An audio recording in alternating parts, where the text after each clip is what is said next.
Ce programme vous est présenté par la région Grand Est. Le Crédit Agricole Alsace-Vosges au service de nos territoires et de ceux qui y vivent.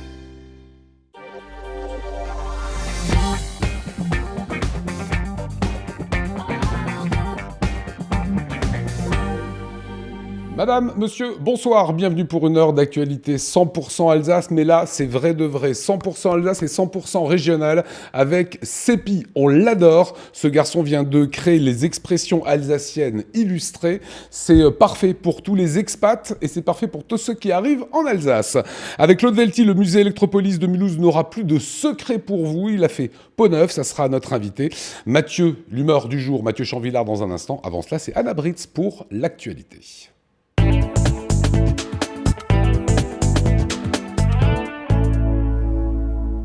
Bonsoir à tous, et dans l'actualité ce soir, nouvelle campagne de prévention contre les blessures dues au pétard. L'an dernier, 79 personnes ont été blessées dans le Bas-Rhin. Retour ensuite sur une belle soirée sportive pour les clubs alsaciens en football et en basket. Et puis on partira pour une visite gastronomique du marché de Noël de Strasbourg à la découverte de brasseries artisanales. À chaque réveillon du Nouvel An, c'est la même histoire. Des blessés à cause des pétards. L'an dernier, ils étaient 79 rien que dans le Bas-Rhin. Les blessures les plus fréquentes touchent les mains, avec souvent des pertes de doigts, mais les yeux sont également touchés. Alors, pour tenter de limiter les imprudences dues à une mauvaise utilisation de ces artifices, une campagne de prévention de grande ampleur est lancée avec une application. Elle a été présentée cet après-midi à des collégiens. Fanny Kunz. Portable obligatoire cet après-midi en salle du conseil de l'Eurométropole. Des élèves de 4e et même les élus étaient le nez collé sur leur smartphone, mais pour la bonne cause. La traditionnelle campagne de sensibilisation a pris une autre tournure cette année, puisqu'une application dédiée au danger des pétards a été présentée. Elle se nomme Gros Bobo et aujourd'hui, les ados ont eu le privilège de la tester. Quand on a fini le niveau, ils nous disent qu'est-ce qu'on peut avoir comme blessure et les dangers qu'on a. C'est dangereux, mais faut pas les jeter n'importe où et n'importe comment, quoi. L'application se veut pédagogique et ludique, objectif éviter de faire exploser le pétard. Si par malheur il explose, l'ado se verra attribuer une blessure plus ou moins grave. Mais peut-on sensibiliser à travers une application ? C'est adapté, je dirais, aux pratiques des jeunes maintenant. Ils sont tout le temps sur des portables ou des PC ou des PlayStation. Effectivement, ce petit jeu est un petit peu ludique et pédagogique et ça leur permet de manière ludique de comprendre quels sont les enjeux, les risques et puis aussi les bons réflexes à avoir en termes d'appel des secours si un accident se produit. C'est difficile de trouver le moyen de communiquer. Si on est trop académique, cela risque de les barber. Simplement dans ce jeu, il y a effectivement une cache-chance qui existe peu quand l'accident arrive. Et moi j'ai trop vu d'année après année, je veux dire, de jeunes qui gardent des stigmates toute leur vie. Et des stigmates, William en gardera toute sa vie. Il est venu témoigner de son accident, touché à la main suite au mauvais usage d'un pétard il y a quelques années, alors qu'il n'avait que 16 ans. Pour les sensibiliser, pour pas qu'ils fassent la même erreur que moi, de vouloir fabriquer soi-même son pétard. Et s'ils peuvent éviter de faire la même connerie que moi, ce serait pas mal. L'an passé, 44% des blessés étaient mineurs. Notre long format du jour est consacré au prix de l'essence de part et d'autre du Rhin. Nombreux sont les automobilistes à faire le trajet dans un sens ou dans l'autre pour faire leur plein. L'essence moins chère en Allemagne ou plus chère, pourquoi ? Élément de réponse avec Fanny Kunz.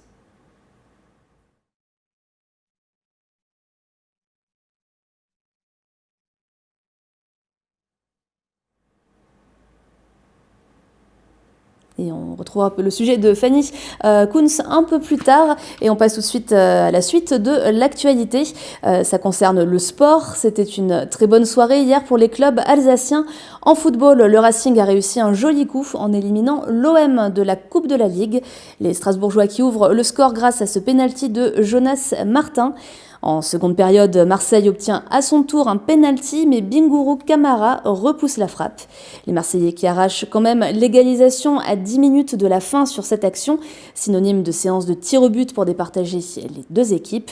Dimitri Payet perd son deuxième duel de la soirée avec Kamara.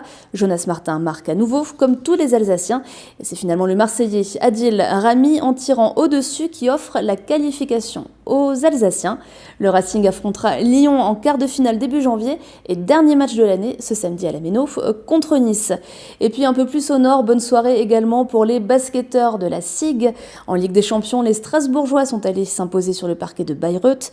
Après avoir compté jusqu'à 20 points d'avance pendant la majeure partie du match, les hommes de Vincent Collet se sont fait une petite frayeur quand les Allemands reviennent à 6 points à 30 secondes de la fin. Mais la SIG fait preuve de sang-froid et arrache une belle victoire 84-76. La SIG consolide ainsi sa deuxième place au classement, dans un groupe où les 4 premiers seront qualifiés pour les huitièmes de finale. Et pas de répit pour les basketteurs alsaciens, la SIG sera en déplacement à Monaco ce dimanche et jouera Orenus le 26 décembre. Bientôt les fêtes, et si plutôt que du vin, vous choisissiez de la bière pour accompagner vos plats, Cécile Mott est allée rencontrer des brasseurs locaux au marché de Noël de Strasbourg.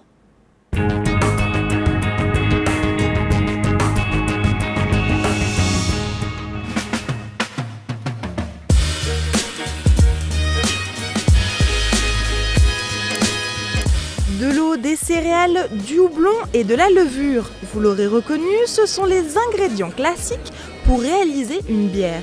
Et en cette période de fête, la star de la saison, c'est bien sûr la bière de Noël, avec ses arômes de cannelle, d'orange ou encore d'épices. Plus comme apéritif, la bière de Noël peut aussi se déguster en plein repas. Sébastien, fin connaisseur de bière locale, fait découvrir le terroir brassicole d'Alsace. L'objectif donc de l'échappée bière sur Strasbourg, c'est de mettre en avant le patrimoine brassicole donc de la ville de Strasbourg et de l'Alsace de manière générale, mettre en avant nos brasseurs et le savoir-faire local des brasseurs et donc faire de la bière un outil également de promotion du territoire alsacien au même titre que le vin. Strasbourg est une ville brassicole, la preuve, le lieu où on se trouve actuellement est le site où a été donc installée la première maison donc, de Arnoldus Servizarius, premier brasseur privé de Strasbourg de la ville en 1259. Donc la bière a toujours habité la ville de Strasbourg, elle fait partie justement de son patrimoine historique. Et alors, avec quelle spécialité culinaire déguster sa bière de Noël ? Les brasseurs artisanaux présents au marché de Noël de Strasbourg ont tous leur petite idée. Première étape, place du Temple Neuf. Toutes nos bières sont brassées à moins de 5 km d'ici. Plus particulièrement, la bière de Noël est une bière ambrée aux épices de Noël. En l'occurrence, cette année, elle a été brassée avec du carvi, de la cardamome, du gingembre, de l'orange, de l'anis étoilé et du clou de girofle. C'est une bière qui est particulièrement adaptée aussi à tout ce qui est foie gras, éventuellement, si vous voulez marier ça avec un plat, puisque ça peut aisément remplacer le pain d'épices chaud qu'on va manger avec le foie gras. Autre brasserie, autre mets, un peu plus loin, place des Meuniers. On a 2 bières, une bio et une non bio en Noël. Et pour la bière bio, donc on est sur une base de bière ambrée.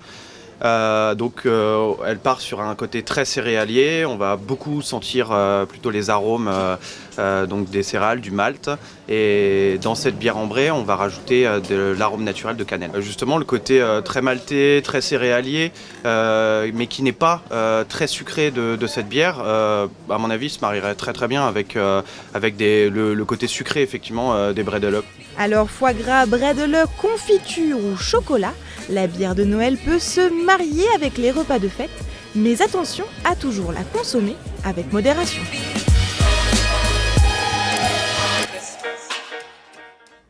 Et puis si vous cherchez la tenue pour le réveillon, pourquoi ne pas s'intéresser aux créateurs locaux ? Ils sont quelques-uns à confectionner des pièces uniques ou presque pour femmes et pour hommes. Rencontre avec une colmarienne, Marine Zis. Ce matin, sous les aiguilles de la machine à coudre, une robe est en cours de fabrication. C'est Barbora Reskova qui l'a imaginée. Originaire de République tchèque, elle est venue en France pour y faire ses études et n'y est jamais repartie. Avant de se lancer dans le domaine de la création textile, elle a d'abord travaillé en tant qu'architecte. Couturière autodidacte, elle vit chacune de ses créations comme une aventure. Ce que j'ai retenu de mon parcours, c'est en fait l'importance de la personne que j'ai en face de moi. Le client, avec comprendre qui il est, pourquoi est-ce c'est aussi important pour lui ce vêtement. Du coup, il se sent valorisé, il porte quelque chose en plus. Et qui n'est pas palpable dans le sens matériel du terme, mais quelque chose qui lui ressent. Et du coup, ça se fait sentir de l'extérieur. Doudou, robe de mariée ou encore écharpe, sa créativité n'a pas de limite, même lorsqu'il s'agit de confectionner des chemises.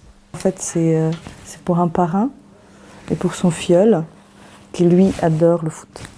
Leur histoire, c'est que c'est le parrain et ça, c'est son filleul, et du coup, cette relation est importante, ils s'identifient et on peut faire ça aussi à travers le vêtement. Après, avec une chemise, on peut aussi exprimer pas mal des choses. Donc là, c'était pour un homme qui a fêté ses 40 ans et qui adore les bières. Donc on a trouvé un tissu qui va avec cette passion. Un peu moins poétique, mais très pragmatique. Barbora Reskova met en moyenne une journée à élaborer un vêtement. Le coût est donc forcément plus élevé que dans une chaîne de prêt-à-porter, mais avec ses créations, les risques de se retrouver nez à nez avec une personne habillée de la même manière est beaucoup moins élevé. Et on finit ce JT avec l'image du jour d'Oliviane. Juste sublime la vidéo carte de vœux des vins d'Alsace dévoilée cet après-midi. Et le texte qui l'accompagne est à l'avenant. Vins d'Alsace, se nourrir de la terre et mûrir, se laisser respirer et grandir. En 2019, déployez vos ailes.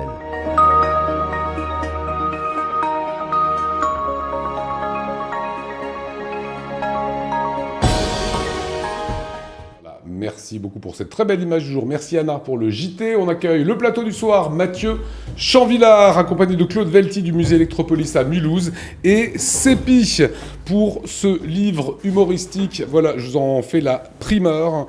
Moi j'adore les expressions alsaciennes illustrées. Vous savez quoi, on va découvrir, on va rentrer dans le détail. On va vous retrouver aussi un petit peu en vidéo, vous Sépi, parce qu'on vous aime bien. C'est juste après la météo, le temps en Alsace bien sûr. Voici la météo avec Velmin Froid. Velmin Froid au minéral naturel.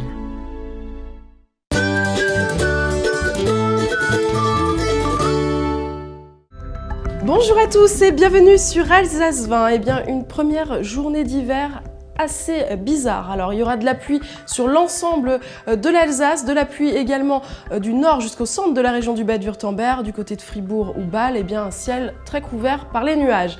Je vous le disais, eh bien regardez les températures, on se croirait absolument pas en hiver. 7 degrés, ce sera sur l'ensemble du Bas-Rhin jusqu'à Colmar. 6 degrés à Mulhouse, on retrouve ces 7 degrés à Bâle ou encore à Mannheim, et 8 degrés si vous êtes du centre jusqu'au sud de la région du Bade-Wurtemberg.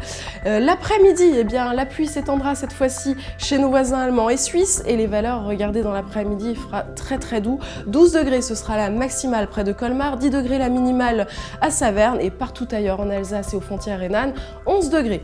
Que se passe-t-il pour votre début de week-end? Eh bien de la pluie dans le Haut-Rhin, des nuages dans le Bas-Rhin, et regardez, il fera jusqu'à 14 degrés notamment à Strasbourg. En ce vendredi, eh bien c'est le premier jour d'hiver et le soleil se lèvera à 8h18 pour nous dire au revoir à 16h35. Excellent moment à tous sur Alsace 20 et j'ai le bonheur de vous retrouver dès demain.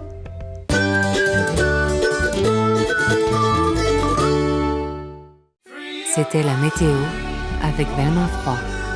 Velmin Froid au minéral naturel. Et notre invité du jour, vous le connaissez, vous le voyez d'ailleurs assez régulièrement sur l'antenne d'Alsace 20. C'est la première fois qu'on le ressent en plateau, c'est Sépi. Comment va Sépi? Ça va très bien, merci. On est ravis de vous accueillir. Eh ben, merci de m'accueillir. Ça fait un moment qu'on essaye de se voir et c'est chose faite. Et ben alors, pour celles et ceux qui ne connaîtraient pas Sépi, on va d'abord commencer avec de la vidéo. Regardez. Hey yo, solitude, hey yo, solitude. Faites Tommy. Mulhouse, c'est là où je suis né. Mais alsacien de père en fils. Regardez le dernier. Kiki. Oui. On dit pas oui, on dit oui. C'est comme quick, whisky. Yo, mets-toi mouche toi, Tommy. Tu vois pas que t'as plein de schnoutres. Tu vois pas que t'as plein de schnoutres. Un pokora. Non, va pas au Cora. Dès qu'il s'agit d'interviewer quelqu'un à la télé, là, on nous chie la honte. Faut toujours qu'on prenne le mec qui a le pire accent. Un pack de crocs, du Mettwurst, des knacks, des schlopas pour le gamin, des spritznet, les gâteaux, hein, pas pour la voiture. Est-ce que vous avez du réseau, monsieur? Je n'ai pas compris. Mesdames et messieurs, bonsoir. Direction l'Alsace et le marché de Noël. 4 x 5 20, papa. 20. On dit pas d'X. Yo, ben nous on vient que pour une seule chose, le vin chaud. Ça fait 25 ans qu'on vient donc au marché de Noël à Mulhouse, hein. On va pas à Strasbourg. On les aime pas les barinois. Non tapokel. Yo, c'est chantilly. De quoi? C'est chantilly. De la chantilly? Non, j'ai dit c'est chantilly. Toujours pas, monsieur. Scheiße. Et voilà, excellent. Et puis on est ravis de vous accueillir. On va parler un peu d'écriture quand même. Comment est-ce qu'on... on est vraiment dans la vraie alsacianité. Hein. C'est vrai que les gens disent oui. Nous, bienvenue sur Alsace 20. Oui, à Alsace 20, voilà, on prononce tout, hein. On prononce tout, c'est vrai. Voilà. Comment t'as chopé ces choses-là? Comment j'ai chopé? Alors c'est parti d'un délire, j'étais face caméra, je voulais faire un petit peu comme Norman Cyprien pour les youtubeurs les plus connus, et je voulais faire quelque chose à ma sauce, et je me suis dit pourquoi pas piocher dans les racines un petit peu alsaciennes, essayer de voir un petit peu avec l'accent, avec les noms de villages à rallonge, et j'ai testé un truc, et le lendemain, j'ai posté la vidéo, et le lendemain en me réveillant, j'ai vu que ça avait bien pris, j'ai dit il y a peut-être un créneau à faire, à prendre, et voilà, j'ai continué. Ça vous fait bien marrer, Claude. Oui. Voilà, c'est cet humour-là. Alors vous, maman réunionnaise, c'est ça. Et papa mulhousien. Même pas, papa de Besançon. Alors qu'est-ce que donc ils se sont rencontrés à Mulhouse, alors je sais pas pourquoi. Sauf que vous avez vécu en Alsace. J'ai vécu, je suis né à Mulhouse, j'ai grandi 25 ans à Mulhouse. Voilà, ça s'entend en fait, hein. Ça s'entend et ça se voit dans ce petit livre. On va le découvrir dans un instant. Mais avant cela, encore une petite page. Quand j'ai dit à mes copains ici en régie, on a Sepi, ils m'ont dit ah ouais d'accord, Tribal King. Ah oui, j'ai dit, ça remonte. Ouais. J'ai dit c'est quoi Tribal King? Alors je sais pas si on peut nous passer un petit extrait, allez-y, carrément, allez-y, on lance l'extrait. Ça c'est quelle période, Sepi? C'était 2006. 2006, il y a 12 ans. Il y a 12 ans, ouais. Et c'est quoi cette aventure alors Tribal King? Parce que les petits jeunes connaissent. Hein.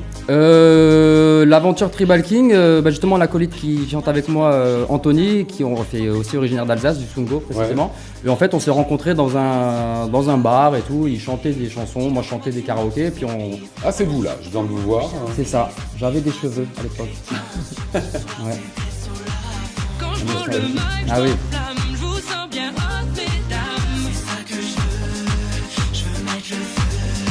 Voilà. Ah, c'est bien. Et on a rencontré un producteur sur la Côte d'Azur, parce qu'on est parti sur la Côte d'Azur pour tenter notre chance, et on a rencontré un producteur qui avait un petit peu le bras long, et on est revenu avec un contrat d'Universal, et voilà, l'aventure. C'est l'époque Boys Band, C'était l'époque Boys Band, c'était un petit peu après, mais c'était un petit peu dans cet esprit, ouais. Le groupe a marché combien de temps? Il a marché, on a fait qu'un titre vraiment très connu façon sexe, après on a fait 2 autres titres qui sont un peu passés à la trappe, et puis au bout d'un moment, c'est sûr que voilà. Voilà, mais c'est vrai que ça a duré 3 ans. Quand on regardait les vidéos de Sepi et que vous trouvez d'ailleurs sur sa page Facebook, vous les trouvez à peu près partout sur YouTube, souvent tu chantes, voilà, et tu chantes évidemment très bien. Donc il y avait bien une raison à cela. Il fallait que je lie un petit peu ce côté un peu humoristique avec la chanson, et j'ai décidé de faire des parodies, et c'est ce qui m'a donné ce truc en plus. On revient à ce livre, du coup, à qui ça s'adresse en fait? C'est quoi? C'est pour tout le monde? C'est pour les gens qui arrivent en Alsace? C'est un petit peu pour tout le monde, pour les gens qui sont partis d'Alsace, qui sont expatriés, qui veulent garder ce souvenir, et puis des gens qui débarquent peut-être en Alsace et qui veulent peut-être comprendre un petit peu de quoi ça parle. Et en fait, on s'adresse beaucoup à un jeune public. C'est vrai que moi, je suis de la génération où on ne parle plus le dialecte alsacien. Et le fait de le mettre avec des photos un peu humoristiques, des expressions, de les tourner un petit peu de façon rigolote, voilà, c'est un guide de survie pour ceux qui arrivent. Voilà, c'est ça. On a vraiment mis les expressions les plus communes, les plus courantes. Alors justement, on va voir quelques expressions avec les planches qu'on a sélectionnées. Si on peut voir une des premières, voilà, ça, c'est vrai qu'en Alsace, on ne dit pas le tampon, quoi. Non. Il faut mettre un petit coup de Steinfeld. Voilà. Autre planche qu'on va découvrir. Alors ça, c'est quoi? Voilà, Mathieu. Quand tu as une question, tu demandes à Google. Voilà, normal. Quand tu montres ça à des Parisiens qui connaissent absolument rien de l'Alsace, c'est un peu compliqué quand même. Oui, il faut quand même avoir des petites notions, au moins être alsacien ou connaître quelqu'un, mais c'est vrai qu'il y a des expressions vraiment tirées par les cheveux, et c'est un peu compliqué. Voilà, quand on voit le Google comme ça... mais Google, oui, bon, de toute façon, il y a la photo, il y a les couleurs, il y a vraiment le... Donc là, ils imaginent que... Voilà. Oui, non, chaque fois, alors là, je vais vous dire, là-dedans, on comprend tout. Hein, il suffit de regarder à chaque fois. On découvre, voilà, il y a les DNA, le Père Noël de Saint-Nicolas, oui. Ça c'est typiquement... Ça veut dire que vous avez conservé énormément d'histoire et d'identité alsacienne? C'est ça. c'est ça. Et bon, à la base, c'est vrai que c'est un projet qui m'a été proposé par un éditeur lorrain. Ouais. Bon, il est sympa quand même, hein. Mais il m'a proposé ce projet. Il a fait la même chose pour les expressions mosellanes. Il a fait le tome 1 l'année dernière et il s'est dit, sa grand-mère était d'Alsace. Donc il a dit, je vais hériter l'opération et je vais essayer de chercher quelqu'un en Alsace qui pourrait participer. Et il est tombé sur moi et gentiment Et ça a accepté. matché. Voilà. Autre expression alsacienne qu'on va découvrir. Ah bah ouais, ça c'est ce qu'on C'est dit les en gros bagnole. mots, hein. Ça, c'est un peu les gros mots, quoi. Bon, tu t'as pas l'air gêné de les avoir mis. Non, mais pas du tout. Pas du tout. Voilà, et celui-là c'est très drôle. Je vous laisse le lire.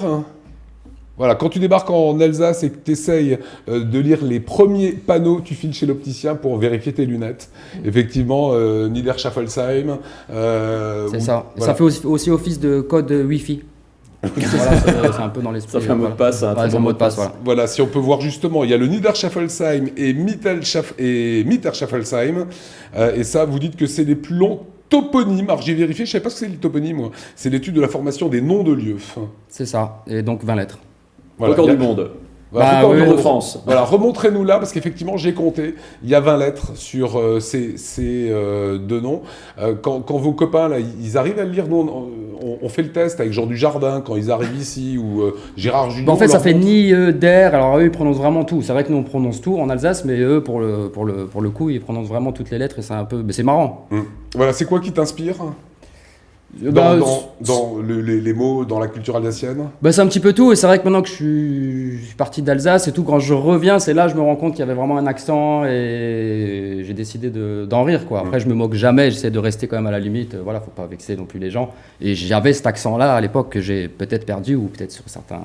Non, alors c'est très drôle parce que si vous allez vraiment sur son Facebook et vous piochez, j'ai vu autant d'excellents sketchs en alsacien, enfin comme ce mélange de français et d'alsacien, que des sketchs en créole et français, parce que quand tu vas à La Réunion, dans le pays de maman, t'attrapes les tics, quoi. Bah oui. J'ai commencé à faire la version un peu quand on est réunionnais, qui a moins marché, et quand j'ai fait quand on est alsacien, à ce moment-là, c'est là où c'est parti, et je me suis dit, bon... Et c'est là où tout a bien pris. Tout a bien pris. Alors regardez, les expressions alsaciennes illustrées, vous allez le rencontrer. Demain, ça va se passer à la Maison de la Presse de Haguenau. Donc j'imagine que vous serez avec Steve Maire. Oui, il sera là s'il veut bien m'accompagner. Dès qu'il y a Haguenau, voilà. Oui, c'est vrai qu'il est dans le coin. Voilà. Et ça se passera, excusez-moi, j'ai pas eu le temps, en régie, ils sont allés plus vite que moi. Samedi, c'est à Célestat à 14h, et à la librairie Varenheim. Et ça se passera également à Marmoutier à 17h. Vous voulez une petite expression avant Pour la route. Votre billet non, je peux pas vous dire ça. Là, je vais me faire allumer. Là. Allez, c'est vrai que là, pour la petite histoire, c'est vraiment la page qui s'ouvre naturellement quand on ouvre le livre. C'est en plein milieu. Et voilà. Et c'est vrai que des fois, il y a des personnes âgées qui viennent, ils sont un peu intéressés, et en ouvrant, ils tombent sur ça, et puis tout de suite, non, si c'est ça. Ouais, c'est un grossier personnage. Non, c'est pas un grossier personnage. Non, il a plein de faut talents. lire le reste. Vous restez avec nous, Sépi? Bah oui. Place à l'humeur du jour de Mathieu Chambillard. Ça y est, c'est parti les amis, on est en plein dedans, la magie de Noël nous a happés, on est pris dans le tourbillon, on est dans c'est même plus la magie de Noël, c'est la folie de Noël, la tornade de fin d'année, presque la fin du monde, on est dans l'œil du cyclone des cadeaux, le tsunami de la consommation, c'est parti. Alors on sourit souvent un petit peu devant la naïveté des enfants, mais on est quand même beaucoup plus naïfs qu'eux. Les enfants c'est normal, ils croient encore au Père Noël, tout ça. Ça les choque pas qu'un vieux bonhomme en une nuit distribue des cadeaux gratuitement. Quel naïf aux enfants du monde entier, avec un traîneau qui vole, qui se pose sur les toits en pente, avec des rennes qui sont eux-mêmes volants. Bon, quand on a 4-5 ans et que tous les adultes vous disent que si, c'est comme ça, c'est normal, bon, à la limite on les croit. Quand on réfléchit bien, on est beaucoup plus naïf qu'eux, enfin on fait des choses beaucoup plus curieuses. Genre nous depuis quelques jours, il n'y a plus que ça, enfin on est tendu vers un seul objectif, c'est un peu comme les footeux. Nous depuis le 15 décembre on a une obsession monomaniaque, tout est ciblé sur le repas, la soirée du 24 au 25, le réveillon, qui est-ce qu'on va inviter, comment on va s'habiller, qu'est-ce qu'on va offrir. Non, il n'y a plus rien qui compte, plus de famille en attendant, plus d'amis, il faut préparer tout ça. On a oublié son boulot. Désolé Lionel, plus rien, il n'y a plus aucune question à côté de nos comptes, il n'y a plus de chômage, il n'y a plus de crise démographique, politique, économique, footballistique, plus rien de compte, tout est tendu vers un seul objectif, celui du 24, pourvu qu'on soit prêt, puis pourvu qu'on trouve tous les cadeaux qu'on nous a demandé, pourvu qu'on trouve l'enceinte Bluetooth machin en forme de banane violette qui clignote, pourvu qu'on trouve la poupée qui fait pipi et la console qui rend gaga pour les enfants. Noël prend toute la place les amis, le gros bonhomme rouge a éclipsé même les gilets jaunes, c'est pour dire. C'est bien les cadeaux, on aime tout ça, non? Et vous? Oui, mais là, ça va trop vite, c'est trop tôt. Il y en a même qui ont commencé, qui ont pris un faux départ, qui sont partis avant les autres. Tout le monde fait des cadeaux déjà, avant même le 25. Ça, c'est honteux. J'ai regardé, le Racing a déjà offert un cadeau à ses supporters. Ils sont allés gagner à Marseille. Une victoire à Marseille, c'est un beau cadeau, c'est rare. Ça coûte un peu moins cher qu'à l'époque de Bernard Tapie, mais quand même, ça a de la valeur, il faut l'apprécier. Laurent Wauquiez, lui, il a offert des gilets jaunes à des militants de son propre parti, les Républicains. Il leur a mis pour faire croire qu'il était très populaire chez les manifestants. C'est bien joué, c'est un beau cadeau, mais c'est triché, encore une fois, c'est pas bien.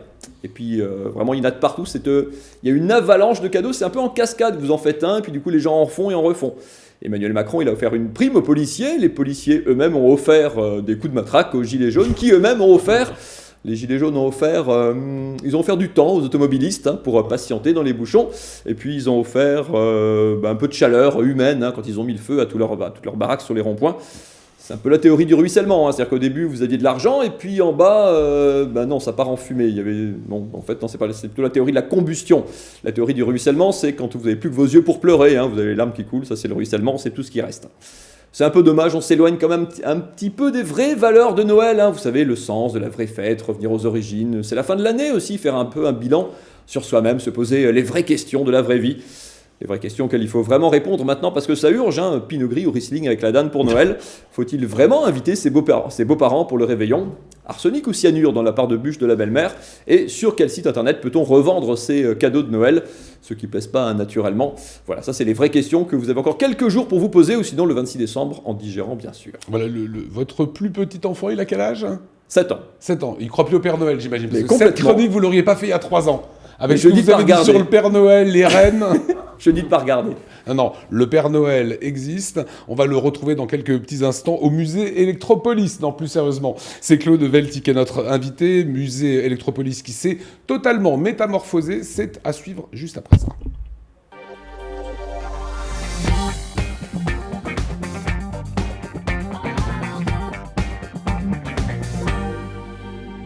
Retour sur le plateau de 24 heures en Alsace, Claude Velti est notre invité. C'est une bonne idée d'ailleurs de balade à faire pendant les vacances. Exactement. C'est d'aller au musée Electropolis à Mulhouse. Où est-ce qu'il se situe à Mulhouse, le musée Electropolis? Alors le musée partage ce parking avec le musée du chemin de fer, avec la Cité du Train. D'accord. Donc c'est très facile à trouver, signalé de toutes les sorties d'autoroute. Alors pourquoi était-ce si important de remanier comme ça ce musée Electropolis? Que moi je connais, j'y suis déjà allé plusieurs fois. Bien sûr. Eh bien, quand on est sur un thème comme l'électricité, on est très vite rattrapé par l'actualité. C'est pas un musée de la préhistoire, donc on est toujours dans le contemporain et donc il est nécessaire assez rapidement de se mettre à la page et donc le musée fait son entrée dans le 21e siècle avec ce nouvel aménagement. Voilà, c'est les images qu'on découvre là, c'est des zones... Alors là, pour le coup, c'est pas le 21e siècle, ouais. Mais on a aussi modernisé tout le parcours du musée. Alors en fait, en regardant ces images, c'est Marine qui les a tournées il y a quelques jours, je me suis dit que l'électricité, puisque c'est ça que ça représente finalement, c'est l'innovation, c'est tout ce qui a été créé pour l'homme de progrès, j'en sais rien, de consommation aussi, de machines à laver, de télévision, etc. C'est l'électricité qui a créé ça. Oui, c'est un musée d'innovation. Mais ça, c'est encore plus net dans la dernière partie, puisqu'on est en plein dans des innovations numériques, voilà, et dans des grands changements. Mais depuis la fin du XVIIIe siècle, c'est une succession d'innovations qui caractérise l'histoire de l'électricité. Alors, il y a des espèces de jeux qu'on peut faire, parce que là, c'est Marine qui s'est prêtée au jeu. Alors voilà, donc dans le nouvel espace qui parle de la transition énergétique, on a aussi voulu rendre les visiteurs beaucoup plus actifs et on leur donne l'occasion de s'amuser avec le light painting. Et donc, ils peuvent s'envoyer après leur image sur les réseaux sociaux ou sur leur propre site internet, la création lumineuse qu'ils auront faite dans l'espace. C'est typiquement le genre de musée où on a un support, une matière qui fait qu'on peut créer de l'interactivité, on peut faire des choses. On n'est plus du tout dans les musées comme ça se faisait à une époque, statique. Exactement. Alors tout le principe du musée, c'est déjà qu'il y ait de l'animation, qu'il y ait de l'interactivité, qu'on puisse participer à des expériences. Mais ça, c'est de l'histoire déjà du musée. Mais évidemment, on en a rajouté dans la nouvelle présentation et on a aussi modernisé, ramené de nouvelles exemples, des vidéos. Là, on est devant une publicité très drôle qui montre les grandes différences que la société a connues en 40 ans, mais on a déjà des images animées humoristiques de Buster Keaton en 1920 autour de l'électricité. Voilà, sans nous oublier la foudre ou les premiers trucs de la foudre, sauf qu'aujourd'hui on est passé à l'ère du numérique. Voilà, c'était une demande des gens de se dire attention, l'électricité aujourd'hui, c'est les téléphones, c'est... Alors oui, l'électricité c'était longtemps une merveille. En 1900, c'était la fée électricité. Puis dans les années 1980, demain, elle a disparu et on ne se rendait plus compte de l'électricité seulement quand on avait une panne. Et je pense que c'est un peu le cas dans votre studio où tout est électrique. Ouais, mais le jour où vous n'en aurez plus, vous verrez passer. Mais il est drôle d'ailleurs, Claude Velti, parce que quand il est arrivé ici dans le studio avec Sepi, on s'est tous regardés et il n'a fait que ça, de regarder effectivement tout l'éclairage qu'il y a forcément sur un plateau télé, quoi. Qui est quand même une belle installation utilisant toutes les technologies de l'électricité. Mais aujourd'hui, l'électricité, c'est aussi le numérique. Et puis, au XXIe siècle, c'est devenu un sujet qui intéresse tout le monde parce que c'est aussi le changement climatique.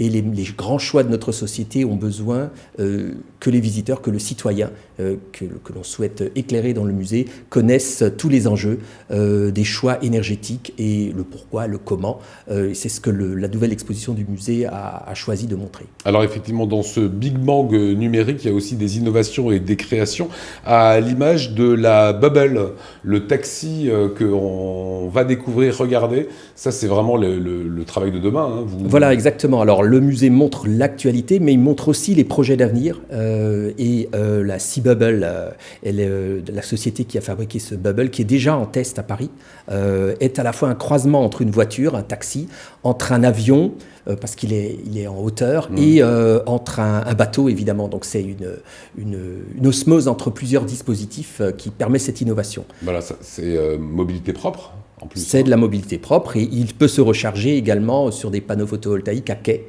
lors des moments où il est en attente de son... Alors regardez comme elle sort de l'eau, c'est tout à fait étonnant, et c'est des innovations qui avaient été faites à l'époque des premiers voiliers, où on mettait des ailerons sous le bateau, et comme on le voit là, voilà, on va vous le montrer, voilà, et le bateau se soulève, il n'y a plus de vague, puisque la vague elle est faite en dessous. Ça c'est l'innovation qu'on peut découvrir au musée. Qu'est-ce que vous attendez des petits jeunes et des vacances là? Il faut communiquer là maintenant. Alors là, bon, je pense que c'est effectivement l'occasion, les vacances, d'emmener les familles voir le musée. Tout le parcours a été rénové. Ceux qui connaissent la très grande machine verront que les spectacles qui la présentent sont complètement différents de ce qu'ils ont connu pendant 20 ans. Donc même les objets anciens sont dans un nouvel écrin. Et puis tout cet aspect innovation parle à la fois des nouvelles techniques, mais parle aussi de la manière dont on fait l'innovation. On a voulu développer tout un spectacle qui s'appelle Smart Sky, qui explique qu'entre la création collective, qu'entre le biomimétisme, on exploite énormément de filières aujourd'hui pour devenir créateur. Et on a envie d'inspirer nos visiteurs à devenir eux-mêmes créateurs. Et on va en ce moment vers la Smart City, la ville intelligente, et vous montrez la maison intelligente avec toutes sortes de dispositifs. Hein. On en montre un certain nombre d'exemples, comme le Wi-Fi qui utilise la lumière, qui s'appelle le Li-Fi, qu'on utilisera sans doute un jour pour remplacer les ondes. C'est quoi le Wi-Fi qui utilise Le la Li-Fi, lumière ? donc on a l'exemple d'une lampe, c'est un prototype encore au musée, hein, il va être commercialisé. C'est une lampe qui permet de communiquer avec l'ordinateur, et ce n'est plus, c'est un flux de lumière qui envoie le message du contenu Internet. Et on peut le voir chez vous. On peut le voir chez nous. Allez, dernière question, comment on fait pour faire autant de travaux en restant encore à peu près ouvert, hein ? Alors c'était une des prouesses du musée, et je pense qu'on peut féliciter l'équipe. On a fait 9 mois de travaux, mais on s'est débrouillé pour ne fermer que 3 semaines. Donc c'était aussi le rendre plaisir à nos visiteurs et ne pas interrompre trop longtemps la possibilité de voir le musée. Voilà, vous savez ce que vous avez à faire. Ça se passe du côté de Mulhouse, musée Electropolis, et c'est accolé au musée du chemin de fer. Enfin un musée où vous allez pouvoir briller. J'aime bien la baseline. Merci beaucoup Claude Velti. On va terminer avec les expressions alsaciennes illustrées et Sepi. On va redonner également les endroits où vous pourrez le rencontrer à partir de demain. Il y a une expression que vous préférez en alsacien, quelque chose que vous utilisez tout le temps ? Alors moi, ça va être les gros mots, le Fattarmi, voilà, c'est vraiment ma marque de fabrique sur mes vidéos, donc voilà. Voilà, il n'y a pas là-dedans. Ah, qu'est-ce que c'est ça ? Oye, ça tire. Oui, ça tire, oui, il fait froid. Et ouais. Et on veut du soleil aussi, j'aime bien celle-là. On veut du soleil. On veut du soleil, pour dire il va faire beau demain, ils veulent du soleil. Alors on s'est amusé à mettre une pancarte, une manifestation, ils veulent du soleil. Mais ça veut dire qu'à Paris, personne dirait on voudrait du soleil. On veut du soleil demain. Il n'y a que nous en Alsace. Il n'y a que nous. C'est là où je me rends plus compte que je suis alsacien. Voilà, merci beaucoup Sepi. Expression alsacienne, vous le verrez demain. Ça se passera notamment à Célestat, vous le verrez également à Marmoutier. Ça sera samedi. Et voilà, ça se passera au Super U à 17h. Merci à tous. Place à présent au rendez-vous du logement et de l'habitat avec la CIBAR, un véritable best-of pour tout savoir de l'habitat. Moi, je vous dis à demain à 19h avec toute l'équipe pour un spécial best-of actu. Salut.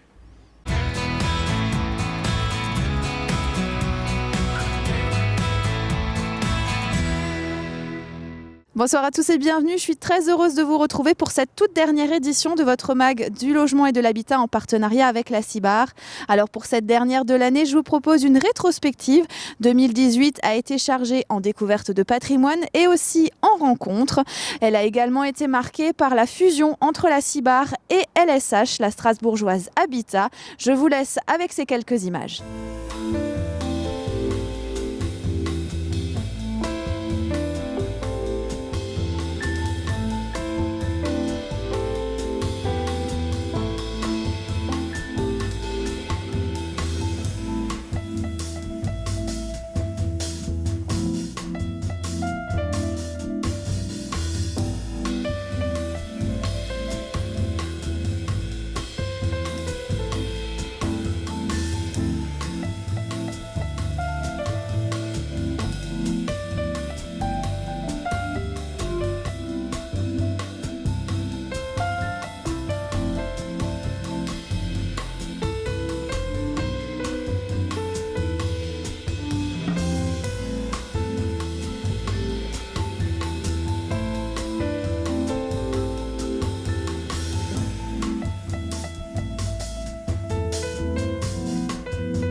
Et c'est la fin de votre édition. Merci de nous avoir suivis. En attendant de se retrouver pour un nouveau magazine du logement et de l'habitat en partenariat avec la CIBAR l'an prochain, je vous souhaite de passer d'excellentes fêtes de fin d'année. À très bientôt sur Alsace 20.